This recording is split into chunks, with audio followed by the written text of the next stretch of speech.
Qarabağda həyata keçirilən bərpa işləri, yeni layihələr bölgəyə səfərləri daha çatan eləyir. Artıq əzəli torpaqlarımıza getmək, xəyal yox, reallaşdıra biləcəyimiz planlarımız sırasındadır. Qarabağa qatar turları da təşkil olunur, yenilənən infrastruktur və istifadəyə verilən qatar xətləri bu istiqamətdə səfərləri daha əlçatan eləyir.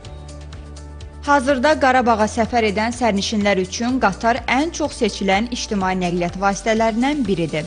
Həm rahatlıq, həm də təhlükəsizlik baxımından səyahətin bu növünə üstünlük verənlər kifayət qədərdir.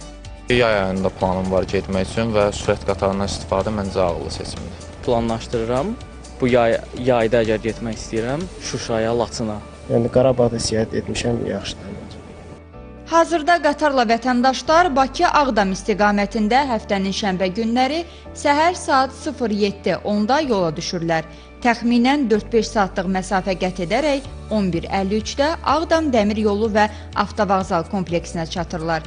Əks istiqamətdə isə Ağdamdan eyni gündə 18:20-də çıxan qatar gecə 22:55-də Bakı dəmir yolu vağzalında olur.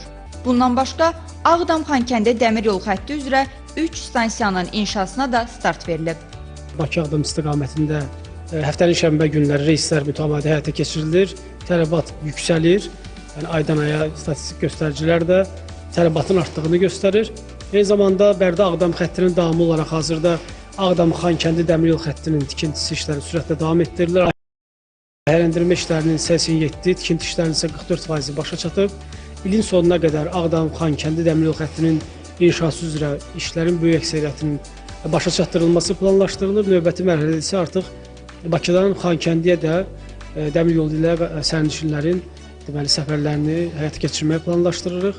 Qarabağa səfərlərin artması bölgənin turizm potensialının genişləndiyini göstərir. Fərdi və ya şəxsi nəqliyyat vasitələri ilə istirahətə yollananlarla yanaşı, turizm şirkətlərinin təklif etdikləri tur paketlərdən yararlananlar da az deyil.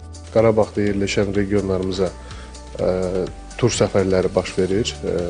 Ora həm fərdi şəklində, həm qrup şəklində turlar həyata keçirilir. Bu da bir günlük və qalmaqla da dəyişilən bir turlar olur.